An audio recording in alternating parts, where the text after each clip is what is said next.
Okay, before we begin, I'm going to read the wiretap information a while. So meanwhile, feel free to put your name and organization in the chat.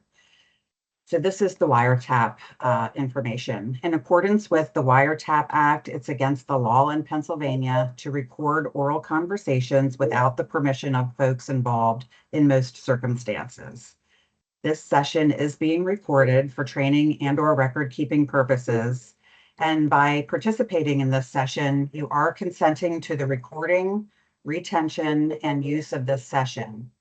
So at any time, if you have a question or comment, feel free to place that in the chat. We will address that as soon as possible. Please note that by asking any questions or comments verbally, you are consenting to the recording, retention, and use of your statements recorded as part of this session. So please exit this call if you don't want to be recorded, and you will be able to review the video in its entirety on the DDAP web page at some point in the near future. It looks like a lot of folks are still entering the meeting, but we will go ahead and get started. We are going to discuss some of the guidelines from the 42 CFR Part 8 final ruling. But before we begin, a reminder that alignment of the ASAM criteria, the 2013 edition, is required of drug and alcohol treatment providers. These are our learning objectives. During today's webinar, we will examine key changes from the 42 CFR Part 8 final ruling and talk to two seasoned practitioners and how they incorporate these updates. We'll explore practical applications of these changes, including strategies for supporting staff, making informed decisions, and take-home medication, and assessing individuals' progress beyond toxicology screenings. Amanda, would you like to ask the poll questions for today? Sure, thanks, Gloria. So polls may not be functioning for everyone as Microsoft has not yet amended the issue with the polls. If yours is not working, please utilize the chat feature and provide your answers. So our first question is, please tell us your role. If you are entering in the chat due to your polls not functioning properly, please note NTP next to your name if you do work at an NTP.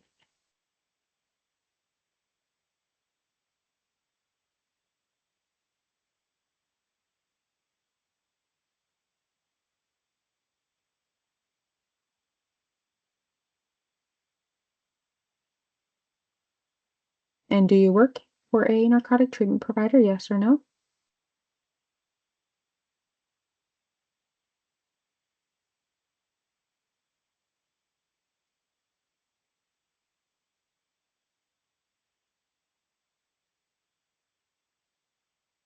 And last, on a scale of 1 to 5, with 5 being the most comfortable, how comfortable are you with applying the changes of 42 CFR Part 8 to your daily practice?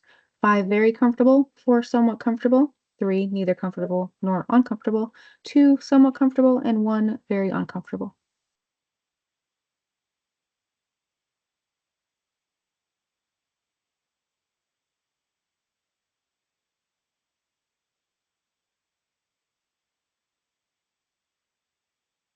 Thank you very much for participating in our polls. Looks like we have quite a few NTPs. Awesome, thank you.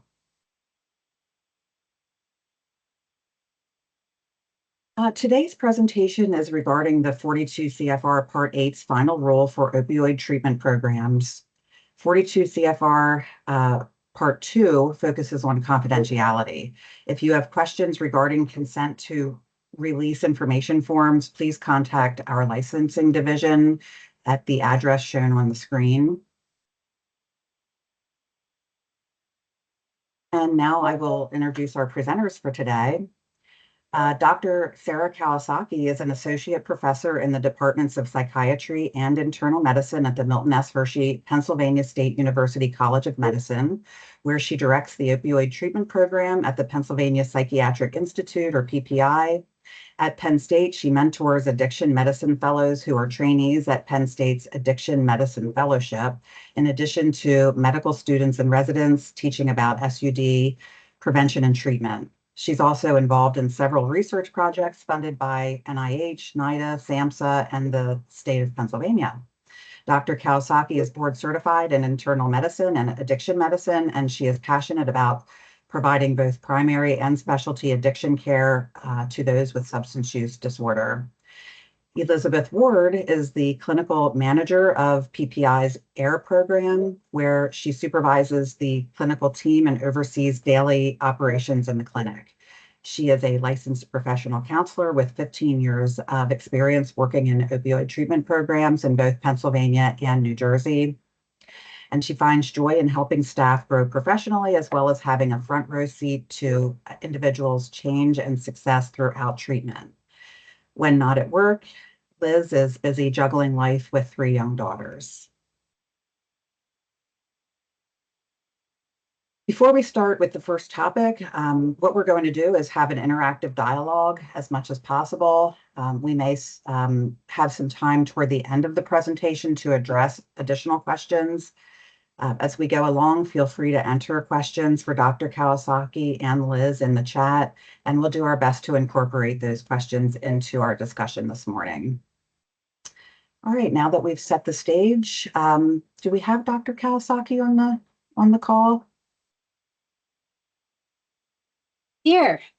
Hi, Dr. Kawasaki. Good morning. All right, now that we've really set the stage, we will get started. So this question is for either one of you. I'm not going to direct them to one or the other, but the first exception we'll talk about is regarding Chapter 715.19 regarding the minimum psychotherapy hours. The department will allow an exception to the rule requiring an OTP to provide mandatory minimum amounts of psychotherapy each month based on the patient's time and treatment, provided the OTP delivers adequate counseling and psychoeducation to each patient as clinically necessary and mutually agreed upon. Individuals' refusal of counseling shall not preclude them from receiving medications for opioid use disorder. All right, so we have a couple questions around this exception, and the first one is, how do you prepare and support staff to deliver counseling and psychoeducation in a way that aligns with the updated guidelines? I can go ahead and talk a little bit about that. Knowing when this came out, there was a lot of staff who were like, oh, what do we do now that we don't have to, have a suggestion on how counseling should be done and how often? So we really talked a lot about the stages of change, where that patient is at when they're coming into treatment and throughout their treatment, where are they at? Looking at their patient goals and what they're hoping to get out of this. So that's one of the questions we've really been honing in on more with intake. What are you looking for? What are you hoping to get out of treatment here? How often are you willing to engage in treatment services right now and things like that. So a lot of patients coming in, they might be a little more on the contemplation or pre-contemplation. So we might start off a little differently with them. But then also just looking at the mutual decision-making, encouraging patients to obviously attend treatment, but also like having patients as a counselor, if they're not super willing to engage in those services right now, and just kind of keep touching base, honing in, and really on our end for the staff, just that patience, small steps, mini steps, and starting small with some of those that are more apprehensive.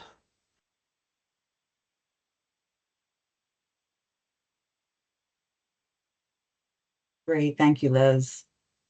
How do you collaboratively determine what constitutes adequate counseling and psychoeducation for each person and ensuring their voice is part of the process? So I talked a little bit about this in the other one too, but a couple things we're doing as far as like assessment pieces, looking at that ASAM risk, looking at what areas are kind of like top priorities for the patient right now, and how we can focus on that and then slowly work towards getting towards more counseling and therapy stuff. But also just asking them, asking the patient what they're willing to do. For a lot of our patients, we might be more looking at shorter, more frequent sessions. I know some patients are like, listen, transportation wise, other barriers that they have, I can stay for 20 minutes each week. And I'm willing to meet with you for a short time to kind of work on some different things. So kind of taking that into account, what they're looking for, what they're willing to do. And then also on our end, us sharing some of the concerns we have. Hey, it sounds like this is an issue that you're having. Is this something we can work on in counseling? Is this something, we can work on at our next session to connect you with case management or different things like that to kind of help them along in the beginning and throughout treatment. Great, thank you. How can providers use motivational interviewing to support individuals in choosing to engage in counseling even when it's not mandatory? So a lot of this looks like looking at the pros and cons, and also looking at what they're hoping to get out of this and what they're needing. So while it might not Is yours be, ahead of mine? I'll be so mad. No. Oh, can you please mute your microphone? Thank you. so a lot of this we've been looking at the pros and cons that the patients are facing. What's bringing you in? What are some of the goals that you do have? How can we use counseling to get those baby steps to there? If they're not super open to it, then again, starting small and being like, hey, you're not willing to, you're not wanting to attend any counseling this week. Can I check in with you again next week and kind of see where things are at and see if there's anything you need help with and stuff like that? I think it's in another question, but interestingly enough, it's kind of been for a lot of patients when it's not required and you're kind of putting it in their hands. Some of them have actually been doing more than what they did when it was like forced or required amount and stuff like that. So sometimes just taking that pressure off of it too seems to be helping a little bit with some patients. And then focusing too on like some of those shorter sessions and stuff.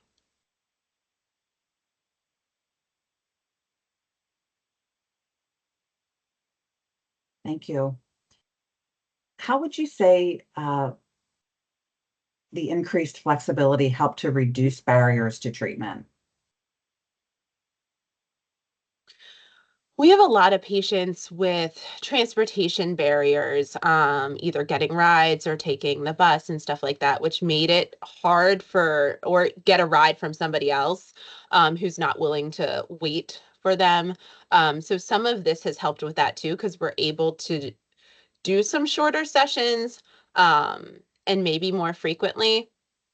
Also, as far as barriers, we have a lot of patients who just struggle to kind of sit for those longer sessions. So being able to do something that's more patient-centered as far as like 20-minute sessions, things that are a lot shorter than that typical 45-minute to an hour.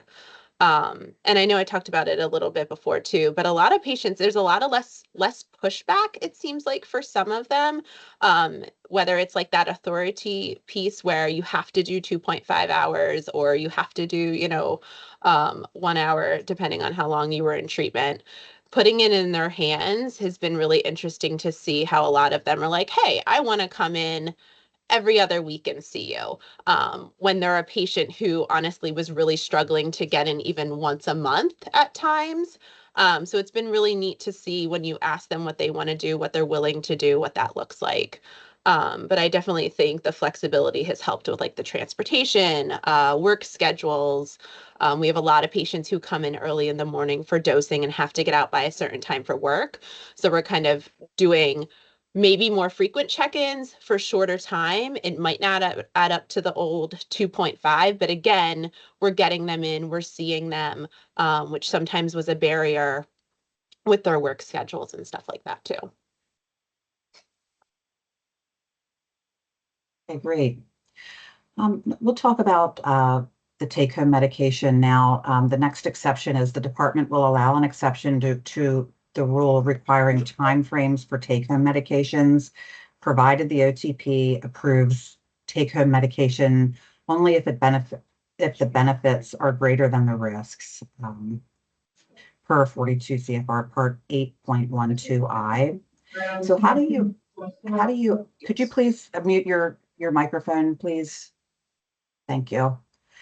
How do you assess whether the benefits of take-home medications outweigh the risks for each person, and what are the key factors in making decisions about take-home medications? So I can start with this one. It is not a science, it's definitely an art. However, I will start by saying that a patient definitely needs a safe storage space for their medicines to make sure that they're not at risk for misplacing medicines or getting them stolen. So that's number one. Part of it's also just that they demonstrate the ability to show up every day, to show for their appointments, and that they are with it, that they know, what medicines they take and how to take their methadone when they're not there. So everybody gets a Sunday take home at our clinic because we're closed on Sundays. And so they are required to return their bottles on Mondays. They can't get their take homes if they don't have a lockbox with them. And so this is sort of a trial to see how well they're doing.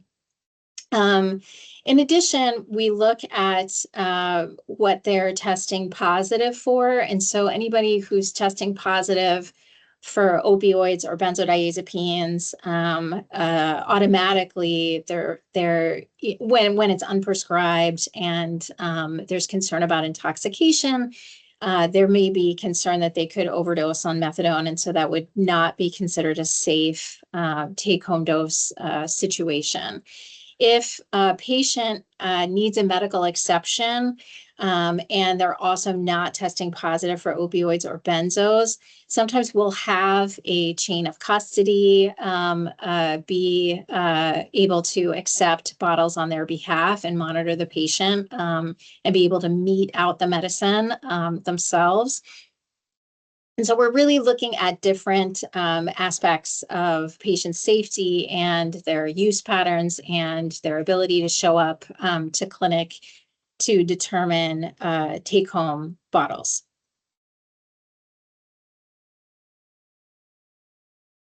Thank you. How do you provide how do you provide education or resources to empower individuals to manage their take-home medications safely and effectively? I can answer this. With all of our patients, we do give them information on the take-home bottle handling policy that we have, kind of what the expectations of how they're going to take care of their take-homes. We also do provide lock boxes. We do have a limited amount, but we've been able to do that for a lot of our patients, and then also link them with the county, who also gives out free lock boxes for patients in treatment. So letting them know of those resources, where they can get them for either free or cheap, being able to provide them some of that, and talking to them about what the expectations are as far as what they should do with it when they get home, where it should be kept in a safe place, things like that.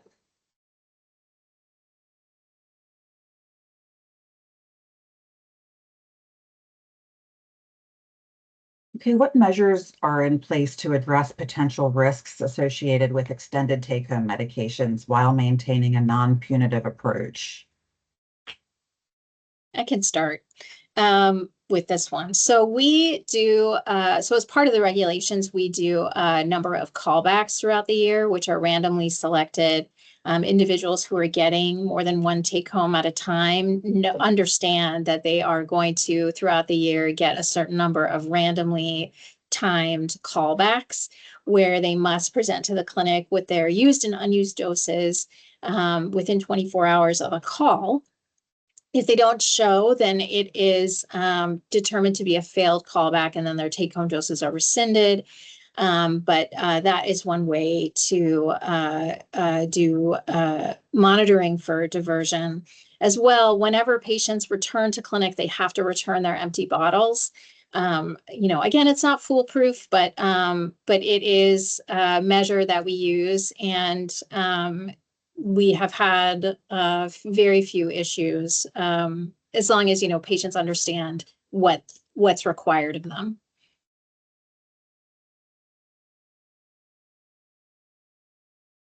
Great.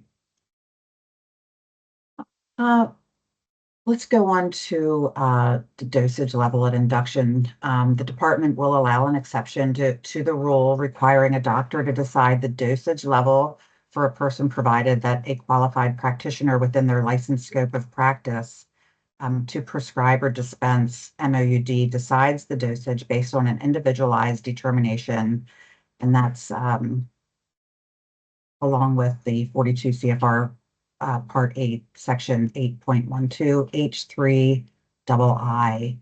What factors do you consider when adjusting induction doses? So our nurses, when patients are in induction, calculate a clinical opioid withdrawal score. And based on that score, we will adjust medication upward every other day or every 3 days. For individuals starting, if they really tell us that they've been using a lot, and I mean, they're using bundles or bricks a day. They're using by injection. They've been on methadone before, but at much higher doses. With those kinds of histories, I will consider starting them at a higher dose than 30 milligrams on day 1.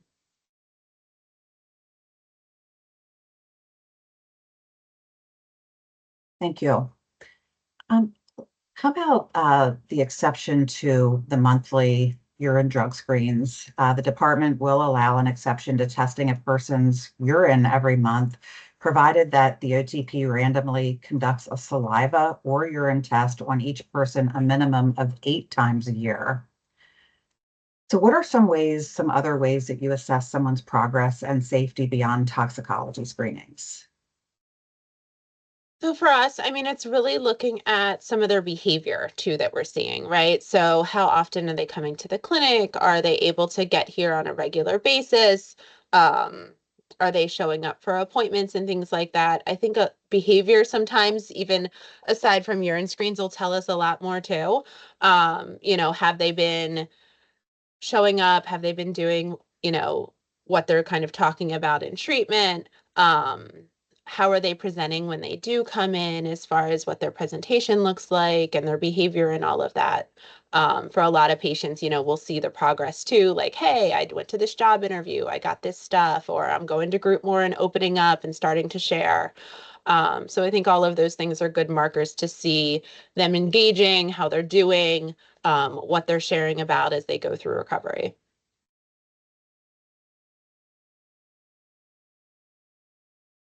Thank you. With fewer required tests, how do you create a supportive space for individuals to openly discuss their substance use and treatment goals? I can say I'll start from the medical vantage point that, we're here to treat their addiction. And, we're not going to kick a patient out for continuing to show signs and symptoms of addiction. And so if they are testing positive and, they want to discuss their substance use, that's great. If they're testing positive and they have no idea how substances got in there, we'll talk about what may or may not be going on and how to remedy the situation and make sure their urines aren't testing positive in the future, which, is an indirect way of helping them stop using. And also, if you remove sort of direct punishment, I think many of the patients are nervous that if they're caught using stimulants, they won't get their medication for opioid use disorder. And so I try to be really transparent about what would be an indication for me to stop writing their medicine. And short of it's really clear that they're diverting their medicine and not taking it themselves, there's very little, and other behavioral problems. I'm not going to stop their medicine as long as it's showing that they're taking their medicine and that it's working for them to some degree.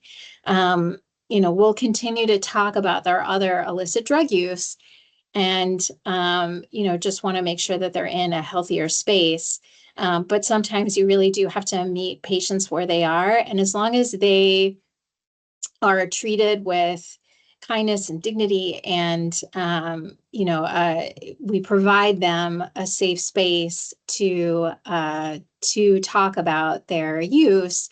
We are there to treat their addiction. I don't want them to feel like it's a privilege for them to be in our clinic, and so they have to tread lightly. Thank you for that. We have a couple more questions. If anyone in the audience has questions, please feel free to either raise your hand or put your question in the chat. And speaking of meeting somebody where they are, how do you adapt harm reduction practices to fill the unique needs and circumstances of diverse populations served by your program?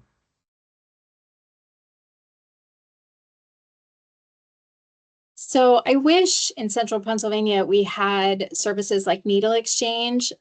We don't, unfortunately, in the middle of the state. But that said, I talk to patients about safe drug use, if they, to never use needles, if they must use needles, new works every time. We talk about if they're a sex worker, what they use for contraception, et cetera. We try to minimize drug-drug interaction that can cause things like nodding. I see that Beth Brandt asked the question, should people be nodding while on methadone? I think methadone gets an unfair reputation as a medication that people will nod on. And I will say that the folks who are nodding are usually the ones who are using other substances. People who are doing really well on methadone look like everyone else. It's usually not methadone that causes the nod. So that's something to keep in mind. Naloxone is something that we also give to all of our patients. Thank you, Robinelle. What else do we do, Liz? I know as far as like in counseling, it's just a lot of education too, like Dr. Kawasaki already said, about some of the interactions with some substances and what that'll look like for them. A lot of our patients may have stopped using fentanyl or opiates, but still using other substances. So also just education, letting them know like, hey, you are testing positive for fentanyl at some lower levels. And just for some of them to know kind of what's out there as far as drugs if they weren't aware. But just letting them be in treatment too. Like it's okay if your goal is not to stop your cocaine use. We will continue to treat you for the other things and kind of explore that and talk about that too.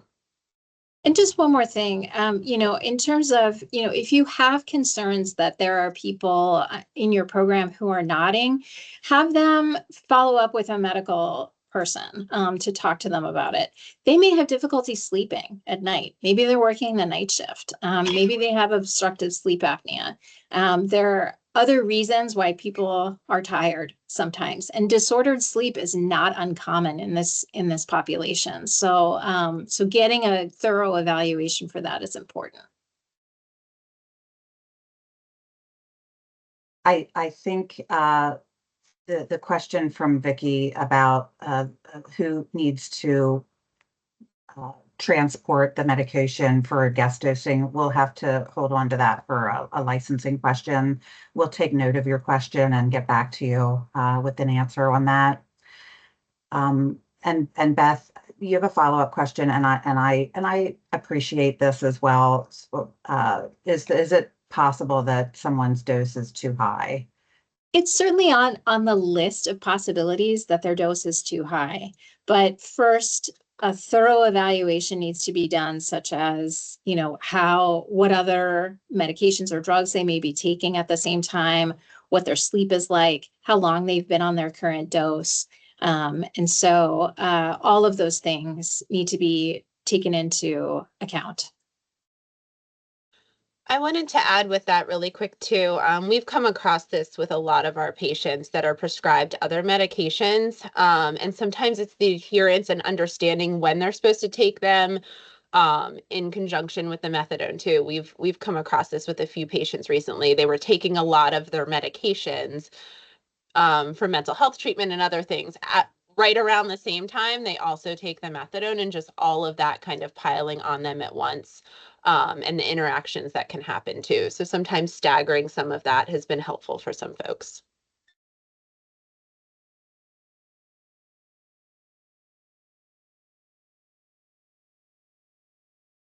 Do you have a protocol for assessing individuals for their risk of overdose? And if so, what is it?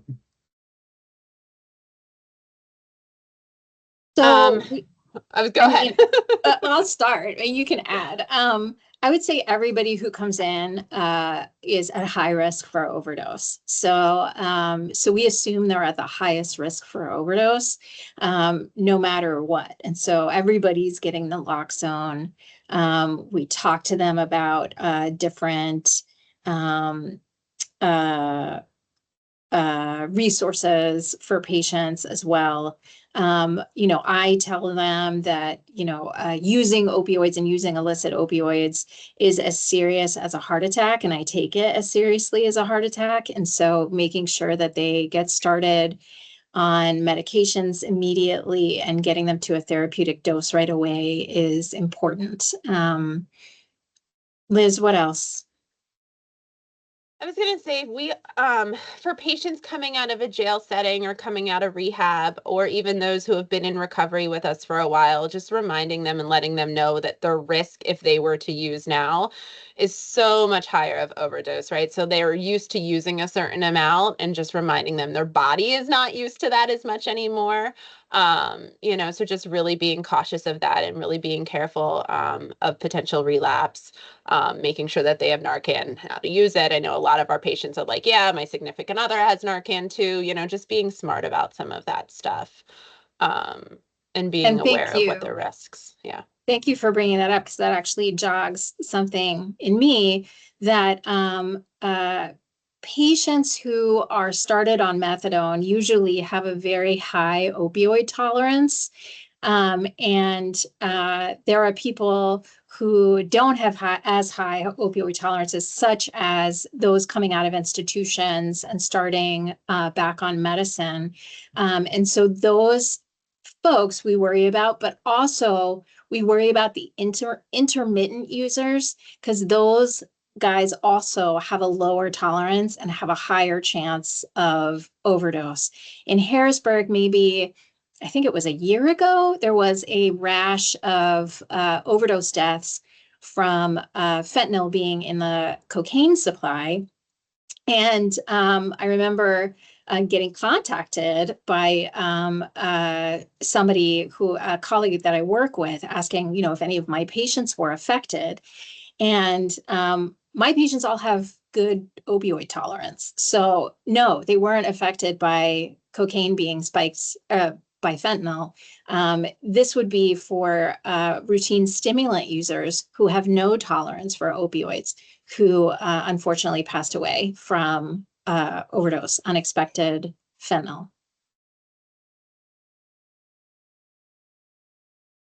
Well, a couple comments and questions in the chat. One of them is from L. Peterson. You mentioned, Dr. Kawasaki, that there are times when exceptions are made for patients that may be unsafe to handle their own meds. And it sounded like there may be arrangements to involve other people to handle their meds. Could you provide a little bit more insight into that? Sure. So if there are individuals who may be confused but have medical reasons to require their spending less time in clinic, they can bring in a sober support for chain of custody. And what we would do is collect their urine and make sure that they're not testing positive for illicit substances, and follow the regulations commensurate with chain of custody protocols to ensure that person is safe Sometimes folks have to be out of town and they'll go to a place that does not have an opioid treatment program that's close by. And when that happens, we'll allow for a chain of custody. And it's really select circumstances that we allow for that to happen. Otherwise, we'll make sure that individuals guest dose wherever they go.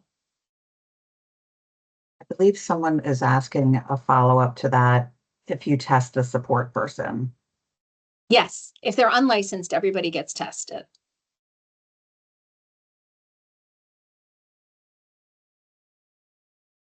Vicki Henderson asked, patients that come in for methadone and have used fentanyl, will they still be dosed with methadone that day, or will there be some wait until the patient is dosed? So they don't get tested every day, number one. And so we don't know who has used and who hasn't used. What they do is see a licensed professional every day for dosing. And if they look intoxicated, our nurses will not dose our patients. So that is a built-in safety system and the whole point of directly observed therapy.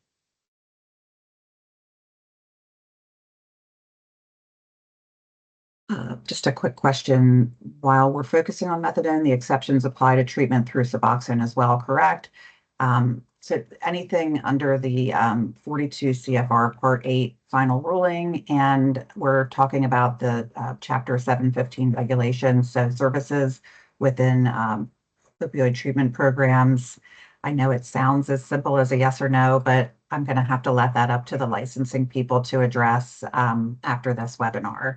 It might depend on whether they're getting directly dosed or through a prescription in the services. So we'll hold on to that question and get an answer for you.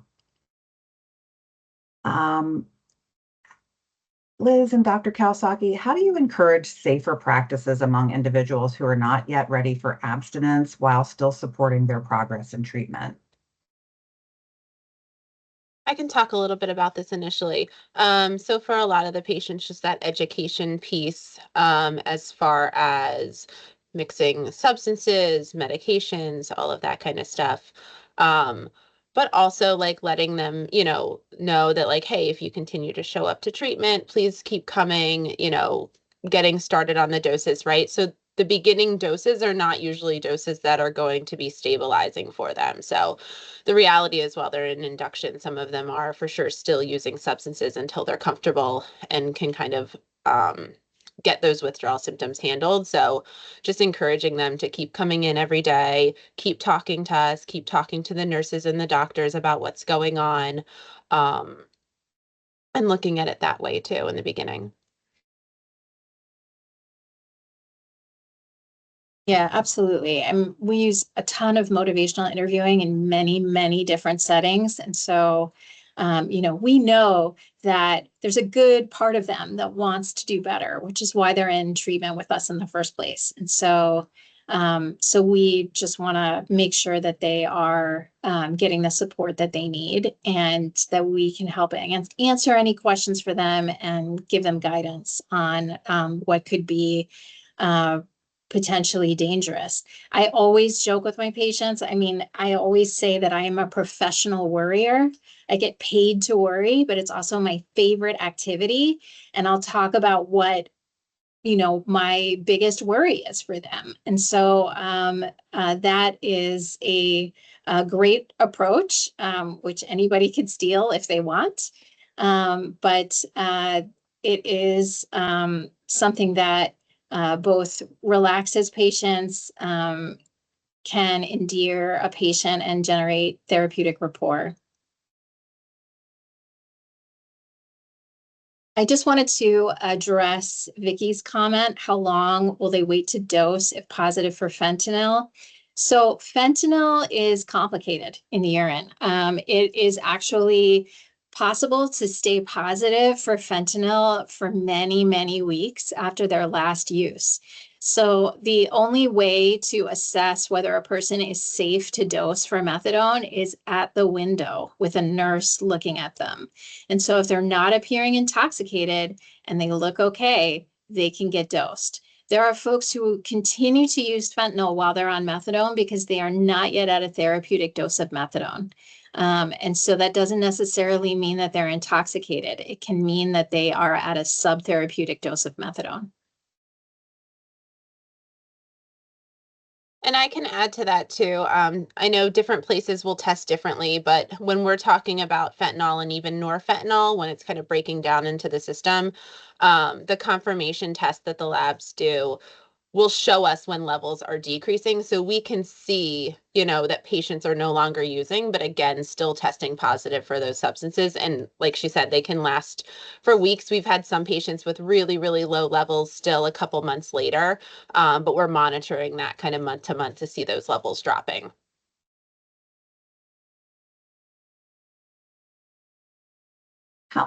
Oh, we have another question. What does the literature demonstrate in regard to fentanyl metabolites detection time? This is an area which I think has changed a lot in the past decade. I don't know if you are prepared to answer that. It's something that might need a little bit of research, but if you are, we can, and if not, we can move on. And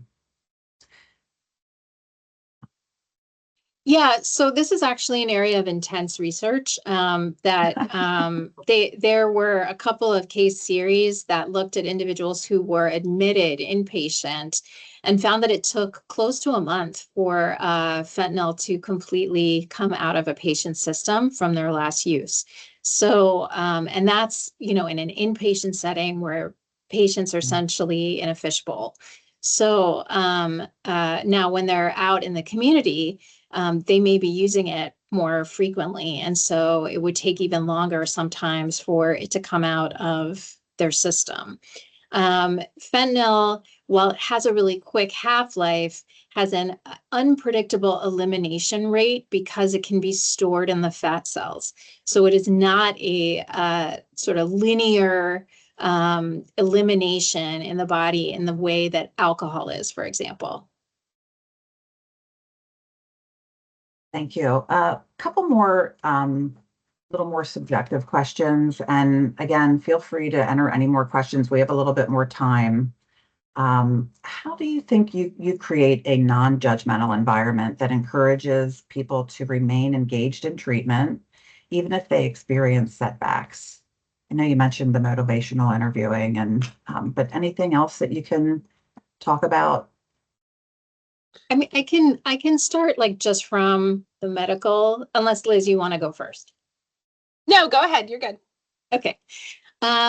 So I think a lot of it comes with stigmatizing language. So making sure that when you're talking to patients, you're not using terms like clean or dirty urines. You say positive or negative urines. You don't call someone an addict. They have a use disorder. You don't attach feelings to one medication versus another. Nobody cares if you're on lisinopril or amlodipine for high blood pressure. And similarly, no one should care if you're on buprenorphine or methadone. That is between that patient and their doctor. And the proof is in the pudding on how well that they're doing when their urines return. I think what I like to do with patients is assess the patient's own potential beliefs about the medication that they may be taking and try to dispel any internalized stigma that the patients may have toward it, because there's a lot of that.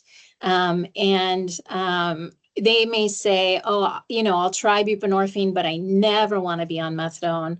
And I try to, in that setting, just talk about how we have about 20 different treatments for strep throat and 1,000 different medications for high blood pressure, but really only 2 proven medicines that work for opioid use disorder, with the third, naltrexone, on the side for individuals who are sort of ending their treatment.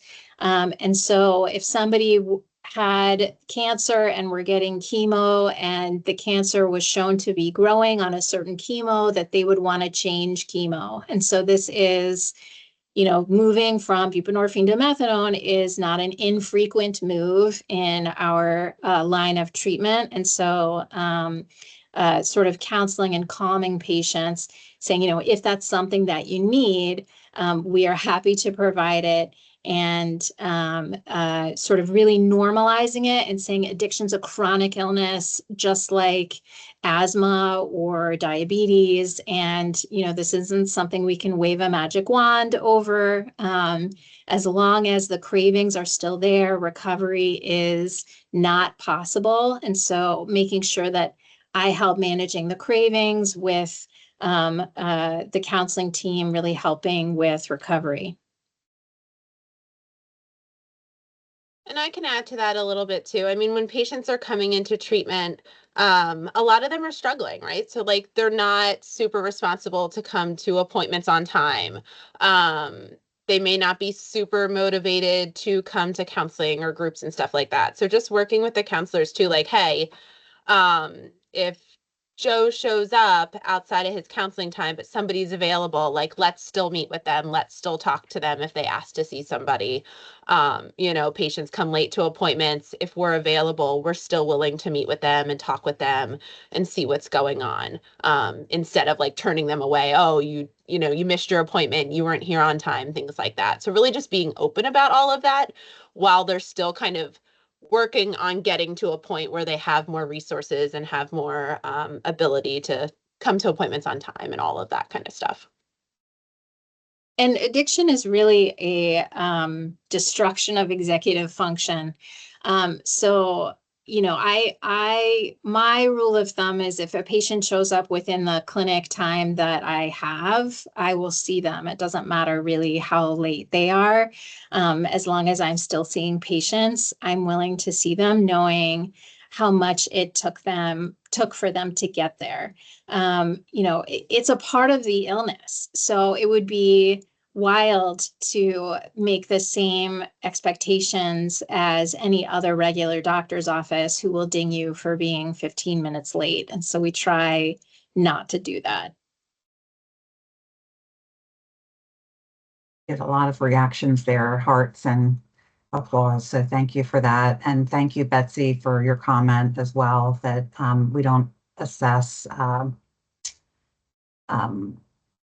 setbacks as positive or negative. There's no need to address it with judgment or punitive measures. And another question, Robin Hansen asked if you have encountered any adulterants such as xylazine or medetomidine. I know medetomidine is really emerged quite a bit in the Philadelphia area. Don't know if it has gotten to central Pennsylvania yet or not, but do you have any different protocols for induction to MAT or withdrawal management for people that have those adulterants in their system? The short answer is we do the best we can. The long answer is yes, the adulterants are everywhere. So we just assume that it's in the supply. And so, based on their withdrawal score, based on their symptoms, we'll work closely with the patient and see what's bothering them the most to see if they need adjuvant medicines to help them feel better in the induction period. Another interesting point too is that I'm not sure about PPI, but not everyone is even testing for xylazine yet. So just another noteworthy. I mean, we just assume that it's in there. Yeah, you just assume. Yeah. Yeah. Another question, and this is a piggyback to our previous question. Well, first we'll answer Laura's question. Are you prescribing medications for xylazine withdrawal? So sometimes it really depends on, we look at the vital signs for the patient, we examine the patient, we figure out what's distressing them the most and try to help with those symptoms. On the inpatient side at our acute care hospital, we'll throw lots of things at them, whether that be clonidine or a benzodiazepine, excuse me, or muscle relaxants. On the outpatient side, we may do sometimes a clonidine taper. Sometimes we will write for tizanidine or gabapentin to help with xylazine withdrawal, but it depends on the patient. There really isn't a canned protocol that we use for everyone.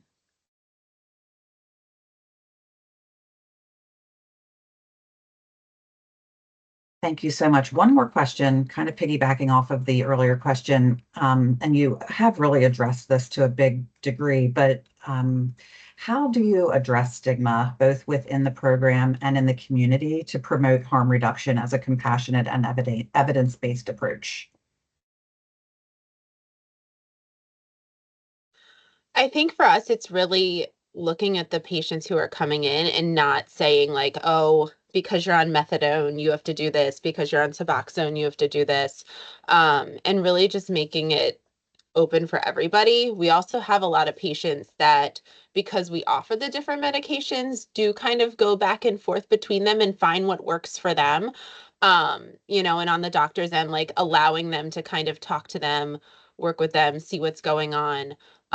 So it's not as stigmatized, at least within us, because we offer those services and the patients know that they can talk to the doctors about the different medications and their treatment still stays the same. They're still getting the same services. They're still getting the same care, regardless of what medication that they're getting from the doctors. Community-wide, I think it's just the more that's out there about patients on the medications and seeing the success of the patients on medication. A lot of our patients are doing amazing, have their own, businesses, wouldn't look any different than the rest of us, and maybe are taking methadone. So getting those stories out there, I think, are really important too, to see that it's not just patients coming into treatment who are homeless, who don't have resources and all of that. It truly is people just like us. It's parents, it's people with higher education. It's all different stripes come in and they're on medicine. And so to get their voices heard, I think is absolutely critical. I will say that I struggle with stigma at the local government level. That there is a lot of stigma still in the policymakers and the policyholders. And so, my hope is that, continued meetings, collaboration, working together to lower overdose deaths can combat this. But I can say that depending on where you are in the state, there's a different philosophy of drug and alcohol treatment. And my hope is that the science speaks for itself. So true. I think we have time for one more question. How are you assessing and managing both I'm sorry, I'm stumbling over the word abuse, but I'll read it anyway. Abuse and diversion risks for additional meds, clonidine, gabapentin, that you may be prescribing? This is a really great question. So I should say that I'm from Baltimore City, where even penicillin has street value. So I am always very mindful of what I prescribe, and I make sure that individuals are aware of the potential dangers of taking these medicines. Clonidine in particular can cause hypertension where it didn't exist before, and you can have horrific and deadly withdrawal, such as bleeds in the brain. So I definitely don't write for very much clonidine. When I do write for it, it is for xylazine withdrawal only. If I were in Baltimore City, I would never write for it. But sometimes up here, I will, especially to treat xylazine withdrawal. For gabapentin, it really depends on the patient and why they're getting prescribed gabapentin.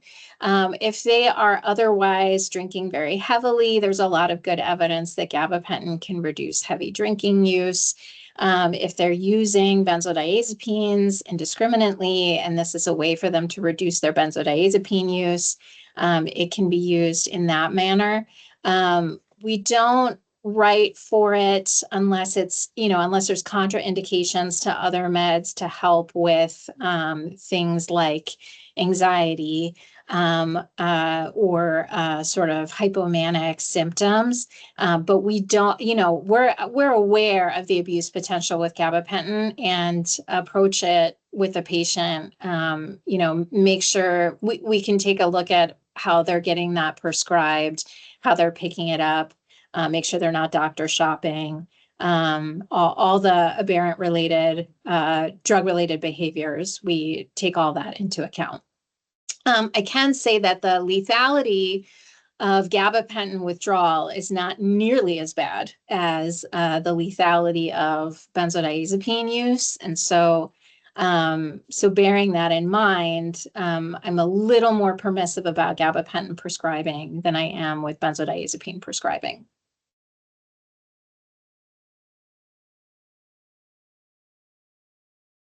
Thank you. Thank you. Thank you. This has been incredibly helpful. Elizabeth Ward, Dr. Sarah Kawasaki from the Pennsylvania Psychiatric Institute. Can't thank you enough for sharing your experience and your expertise and addressing all of these variables to this complex issue. Yeah, thank you so much. Today's presentation was about 42 CFR Part 8's final rule for opioid treatment programs. 42 CFR Part 2 focuses on confidentiality. So if you have, again, I said this at the beginning, but if you have any questions regarding consent to release information forms, please contact our licensing division at the address shown on the screen. That's the RA licensure division at pa.gov. Also, we have links to 42 CFR Part 8. We have a link to licensing page on DDAP's website.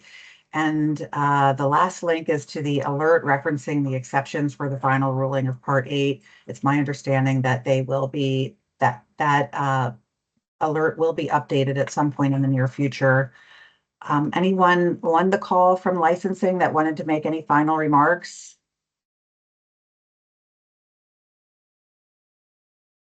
Okay. We'll do our best to get answers to those questions that pertain to licensing that we couldn't really address today. Thank you for everyone who participated today. Again, a big thank you to Dr. Kawasaki and Elizabeth Ward. We really appreciate you sharing your expertise. Next call. So no, there was no call in November, December, and January. That's a typo on my part. Sorry about that. Our next call is April 7th at 10 a.m. and we are going to be talking about harm reduction. So I look forward to seeing everybody next month. Again, thank you so much and have a great day, everybody. We'll see you soon. Thank you. Thank you, Doctor. Thank you, Liz. Thank you.